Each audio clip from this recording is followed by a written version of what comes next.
Precision 18 forecast. News 18. Weather from where you live.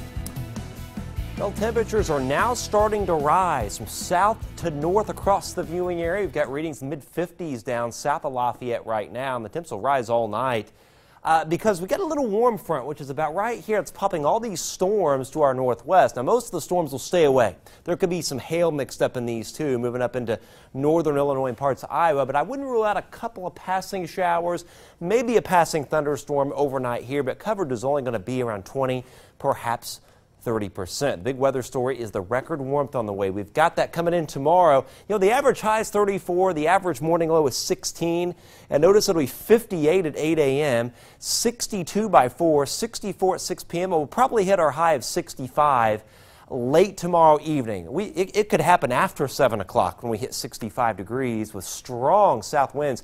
Gusting over 30 tomorrow, but they could gust to 40 tomorrow night as a lot of rain, some embedded storms, and actually a squall line of storms comes in during the overnight hours, then very early Wednesday morning. That could lead to some flooding in some places, and certainly river flooding later on this week and into the weekend.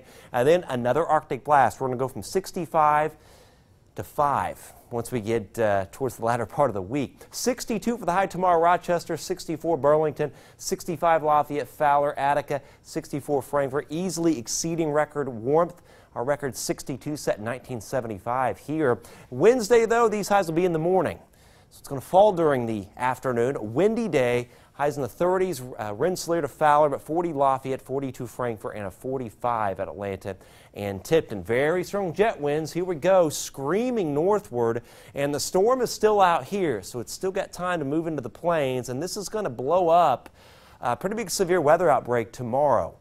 Some tornadoes down here in the south, a lot of snow on the north side of it, and for us, some severe weather and some flooding. Let's track this for you on Futurecast, and there's tomorrow morning. Again, maybe a passing shower, and there could be a passing thunderstorm in the morning, and that will be the case even into the afternoon. I wouldn't rule out a passing shower or a thunderstorm with 30% coverage, though a chunk of you will stay dry.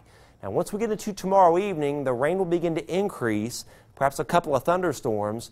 And there's the little squall line that starts to develop, and this is going to pass through overnight tomorrow night, early on Wednesday morning, and then get through here. Maybe a little lingering rain behind it as temperatures tank back to 40 degrees, and then we may dry out a little bit before a few little flurries, perhaps a couple of snow showers come in Wednesday night into early Thursday morning. So as that little squall line comes through along the cold front tomorrow night, I wouldn't rule out, mainly in a line from about Rensselaer, Madairyville, Monticello, Dayton, and Darlington westward. We could have a few sporadic straight line wind gusts of severe strength, 58, 60, 65 miles per hour in a few places, and easily 1 to 2 inches of rain.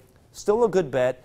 Wouldn't rule out a couple of places getting 2, maybe 3 inches, but right now looks like 1.4 Attica, maybe 1.5 inches towards Remington, and then the Arctic air will roar in. But it doesn't look like any big snow in the forecast, though there could be some flurries and a little bit of light snow Wednesday night and early Thursday, and perhaps some flurries and a little light snow on Saturday, but no big shoveling snows, at least right now, expected. But wow, 65 degrees to 5, and with that 5, wind chills about 10 below. Unbelievable. Wow, there you go. London fog to Antarctica. Whatever else that we can cook up weather-wise. Absolutely. All right. Thanks, Sure. Chad. Well, and the